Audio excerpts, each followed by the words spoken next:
Good morning, everybody. Hello, it's Amanda Chadwick here, Senior Speaker at Peninsula Business Services. Welcome to today's webinar. The webinar today is on the benefits of employing graduates and apprentices within your workplace. I think that to create the right atmosphere for apprentices and graduates and ideas to come from them, the biggest asset to any business is its people. If you invest your time, resources and money into your people, you will build a strong team that is capable of pushing forward your business. You don't have to break the bank when recruiting new employees, and by leaving your options open and taking a different route with recruitment, you can attract a different type of staff. Using apprentices and graduates, you are attracting staff who are eager and bring with them fresh ideas.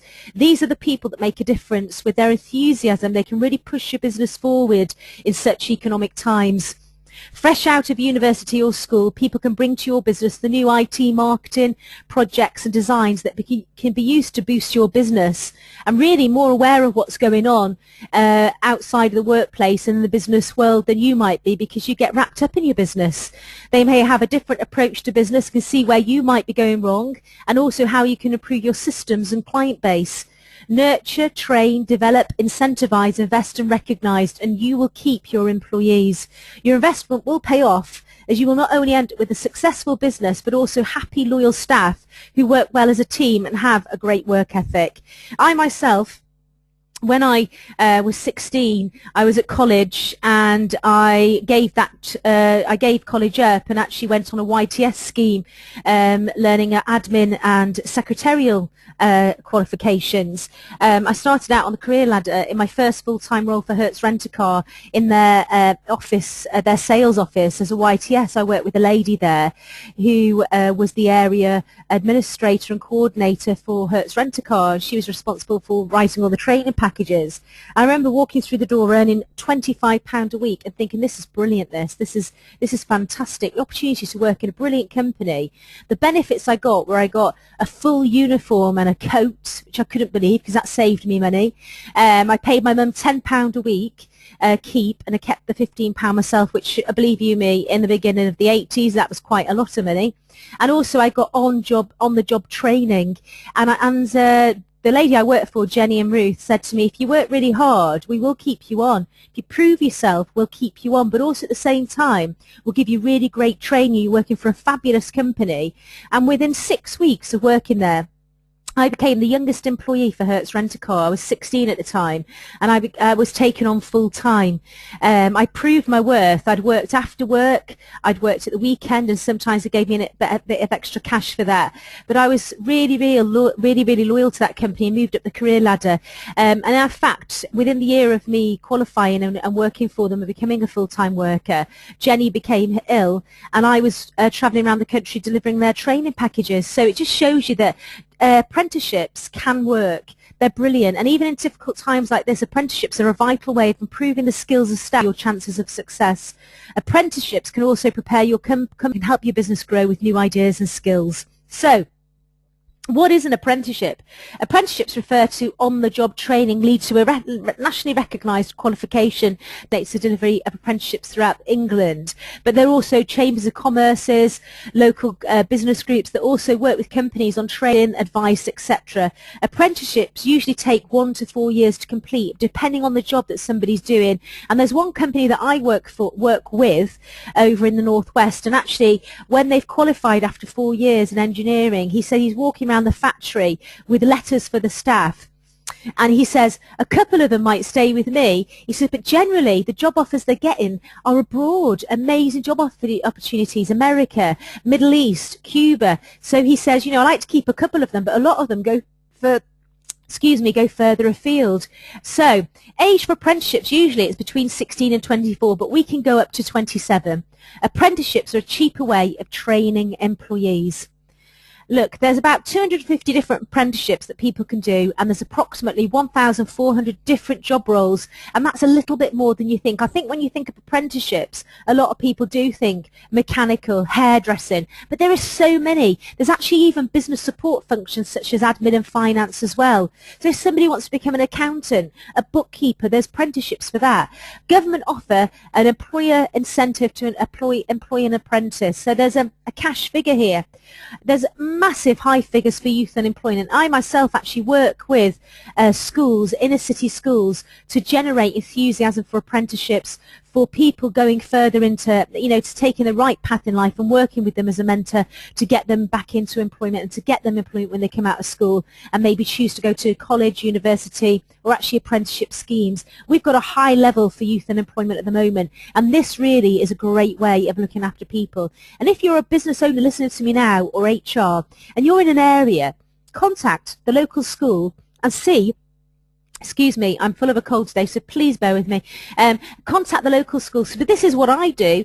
You work with the local schools in your area. See who are the high achievers, the people that might just need the kick up the bum, the pupils that might be in their year 9, year 10, and just need a bit of enthusiasm, and offer them day releases to get a taster within your company. And then actually when they leave school, they could have an apprenticeship with you. And isn't it great to nurture somebody to work with them? And employers are able to access a wage grant for this. So why apprenticeships? Well, it's good business. There's skill shortages within the UK. It's still big news, and it is our biggest threat. We're seeing people go abroad, and it can help businesses help harness fresh talent. Training can provide the right skills for the right job, and they have the ability to learn. They are trained to be open-minded about learning, training and flexibility, and it's resulting in a wider range of tasks and new responsibilities. And I myself, you see, if you're paying somebody 25 quid a week and you're taking them as an apprentice, you're actually able to speak to them in a different manner. And also as well, you put up with a few of the teething problems that you might have with an initial new starter because they're younger. It helps reduce internal skill shortages too.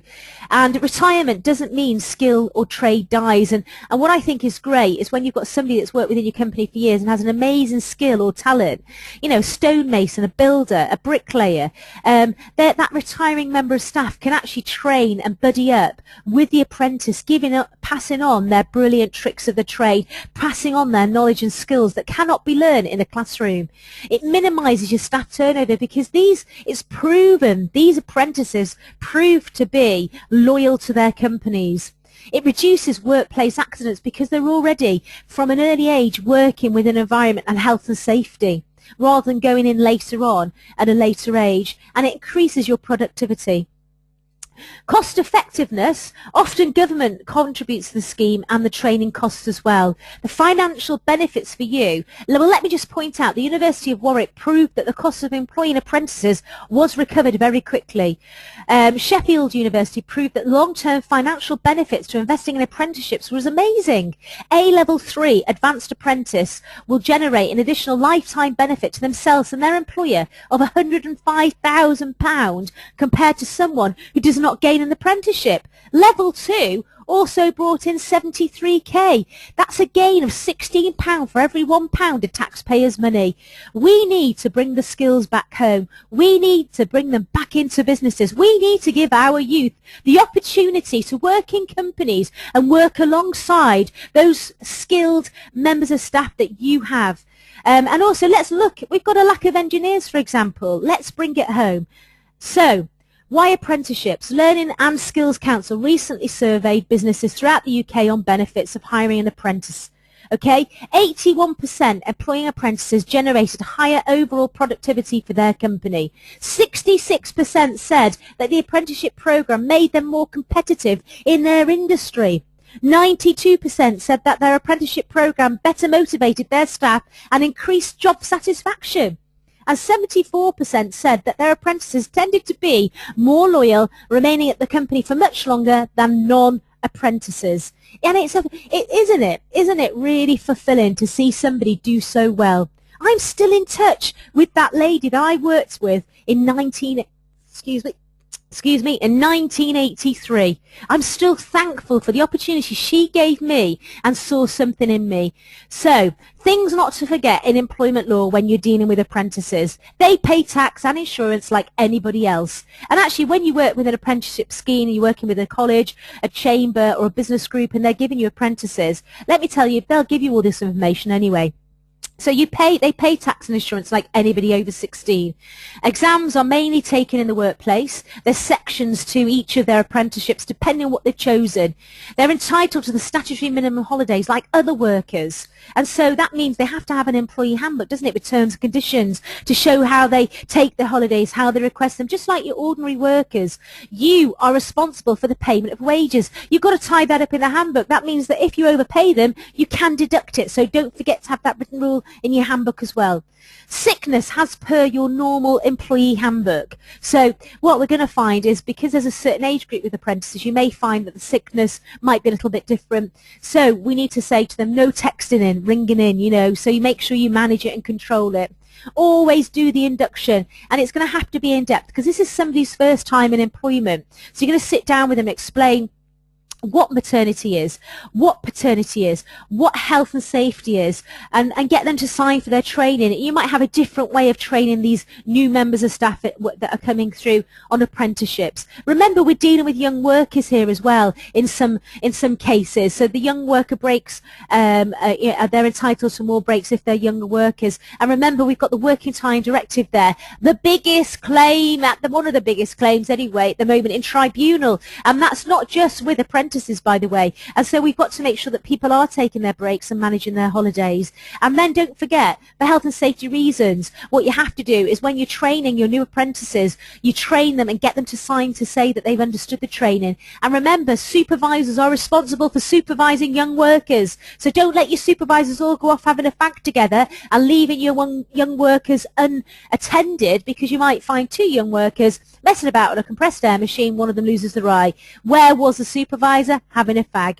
So you've got to make sure that your training, your health and safety is all up to scratch, that you've got training agreements in place, that you utilise the working time directive, you manage the breaks, you manage the holidays, making sure your young workers are getting breaks. And as with any other employee, making sure they're aware of equality, discrimination, and especially bullying and harassment, and that they're aware of the grievance procedure.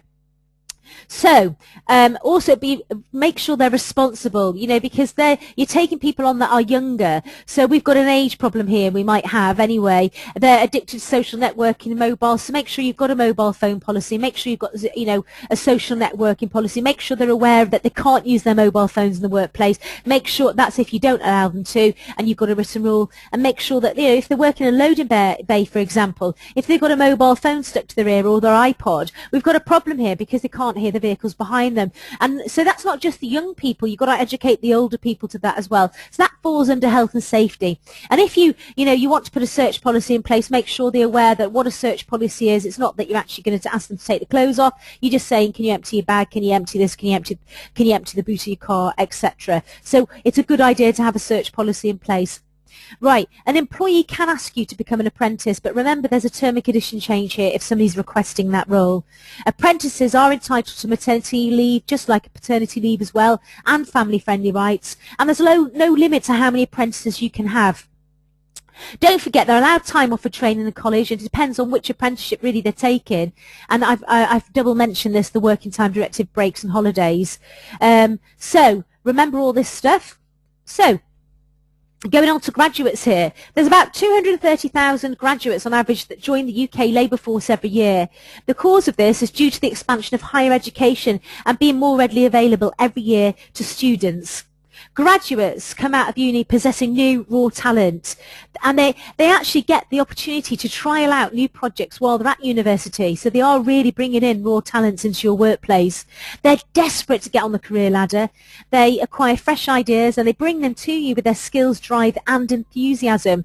At university they acquire skills to utilise in the workplace, and they can actually change a business and its direction. That you know, anybody who's straight out of the school of new ideas will bring brilliant stuff to your business, and they're eager to work and put their skill sets into gear. Make sure you allow them to do that though. They're affordable, they're on a lower salary than their experienced rivals. It improves your bottom line. Research proves that it increases your bottom line. They're a blank canvas, already nurtured to learn and mould into your role that's waiting for them. They have solid business skills. Students already have the core skills in place for organisational presentations, oral communication, team leading, data analysis, accounting. They've already learned that. They've had on-site learning as well, and as well as practical. So they've got new perspectives that you might not have. And they're also proven to be speedy workers. They're used to working long hours and working at night, but you have to make sure they've got a career path, because they've got to have a succession route, okay? Graduates have strong analytical skills, whatever degree they took. Graduates have experience of work, so know the importance of team playing. Most graduates have language and communication skills. So you could utilise this within your workplace. Say, for example, you're a manufacturing company that recruits a diverse workforce. And if you've got graduates that you're having as managers that have many languages, that's brilliant for you, because they can help you with HR, they can help you with management. Amazing skill for you. Graduates have at university been part of multicultural learning zone. So what they're also bringing, which some of your managers might not have because they've been there for years and haven't kept it up to date, is they're bringing the equality and fairness into your workplace. Graduates also have maturity. So, when recruiting graduates and apprentices, have an open day. Why not invite people from the local colleges and have this brilliant working relationship with the local colleges and universities, so that once a year you do have an open day. Allow your own staff to attend these open days if they're having them at college, and having a stand there to talk about your business. Stay in contact with the local universities and colleges who deal with graduate and apprenticeship schemes. Graduate vacancies, give real thought to the job description, the vacancy, decide the skills and qualifications you want your graduate to have. Graduates, the competition is fierce out there, so offer a competitive salary. Make sure there's a clear job description, and also, as I said, the one way you're going to lose a graduate is by not having a clear career path. So put a job description in place, and when you're interviewing, tell them their clear career path that they should take. You may not have the money for an amazing salary. So, and that's just at the moment, but you could have lots of other benefits. So what you might have is you might have lunch and vouchers, you might have the gym membership. So make sure you're selling all your other benefits that you have within your company to a graduate to attract the right person. And so when we've got apprentices and we've got graduates working for us, we want them to create great ideas. So what I've done here is I've added a few other slides here talking about great ideas and what to do. If somebody comes up with a great idea, recognise it is a great idea, because there's no point me telling you to take on an apprentice or a graduate if you're not even going to recognise the good work that they're doing. And this applies to your ordinary employees, because your employees, usually the best talent's already working for you. So recognise it's a great idea. Feedback that you're looking into it. Create a transparent system for assessing the ideas. Open the ears of the people that need to listen to the idea. Explain the benefits if the idea was implemented, and follow the idea through from the beginning to the end. Recognise and feedback again to the originator. Reward. If you can afford it, reward it. It doesn't have to be something amazing. Showing your employees that their ideas are implemented can shape your business and morale. So inexpensive ideas to reward after an idea. Job title change doesn't cost you anything. When they go off for training, how about giving them half a day's holiday rather than pay? Money, make sure that you keep an eye on the money and how it rises against the minimum wage rise. You might say to them, you're an apprentice, I can't reward you financially, but what I can do is let you leave early. And then you might have, as I said, with other members of your workforce that have actually seen graduates come through, you might let them work with a graduate for the day. And then project leader of own ideas. So if you've got a member of staff that comes up with an idea, let them be the project leader, because they've got their vision. Let them see it right from the beginning to the right through to the end. And then also you might celebrate, don't forget. And also some people don't like to go out on a night out. They might want a lunch instead. Further development as well. So whilst you've got apprentices and you've got graduates that work for you, you're going to have to do staff appraisals. You should be doing these anyway with your staff. You can see on there, it's there for assessment. You're managing their performance, the quality and the volume of the work, and you're giving them feedback for it. You're giving them a future within your company. You're telling them the goals and tasks ahead. So what you're actually doing is you're giving them a direction. They're learning, they're developing, they're training. We don't want graduates and apprentices to get bored. We're going to agree with them what their learning, development and training needs are. are. We're going to give them aspirations, potentials and a life plan, and that equates to happiness. They're going to stay with you, and you're going to have a point system in place. Remember to have what you need to have is training agreements in place. Do you know what? Because when you train your staff and you spend an awful lot of money on people, you need to have in your handbook that if they leave within a year, they pay you the money back for the training, or 2 years. You need to have that written rule because you're spending a lot of time and effort with these people. But also, what you also have to have is a section in your employment handbook that says, if, for example, that you have an invention or idea or discover something whilst working for me, it is our idea, it belongs to us. So, going back to staff appraisals, first, the job description. Agree the objectives of the job and use KPIs to back it up. When you do your staff appraisals, make clear the purpose of the meeting. The objective, the discussion, what has the employee done, what have they done well, and how would they like to develop. A staff appraisal is an opportunity to listen to your employee, to listen to your apprentice, to listen to your graduate. Other issues may arise such as home and work, and then you need to highlight the positive and negative as well.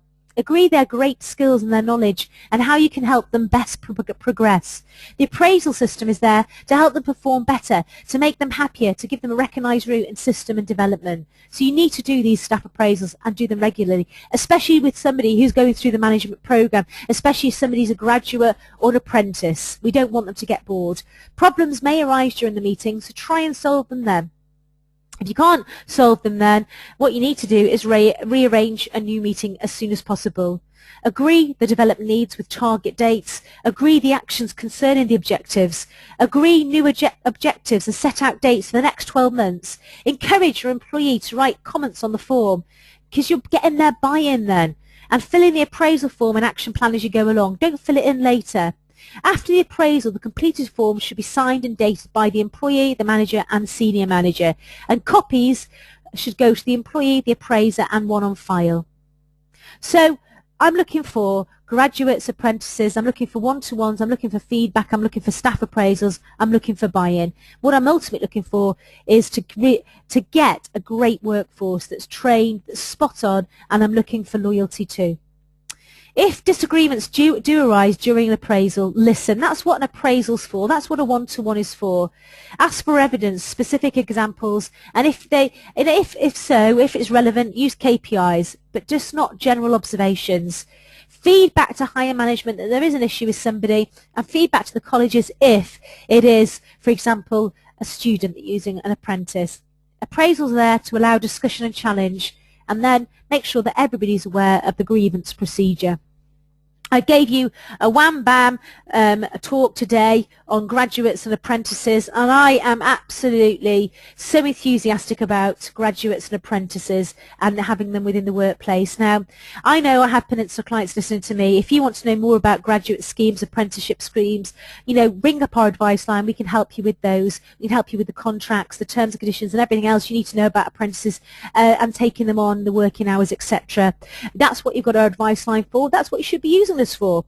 You know, even just answering or updating contracts, policies and procedures, or just a simple question.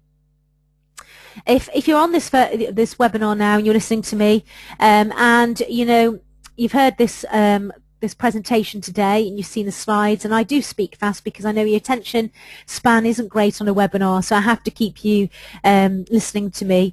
This webinar will be on later on today, not now, but later on today on YouTube. And you can access any of my previous webinars on YouTube on our YouTube site.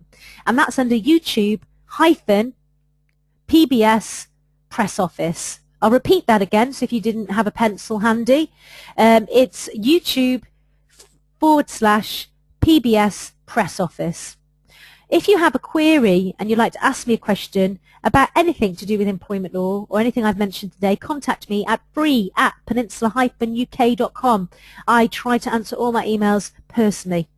If you have heard me talk today and you'd like me to do a talk for you, your clients, or anybody else within your company, any of your clients, or you're remote linked to an association or practice managers, please contact me at amanda@peninsula-uk.com.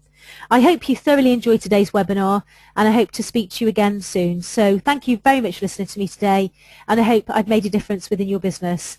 Goodbye from me.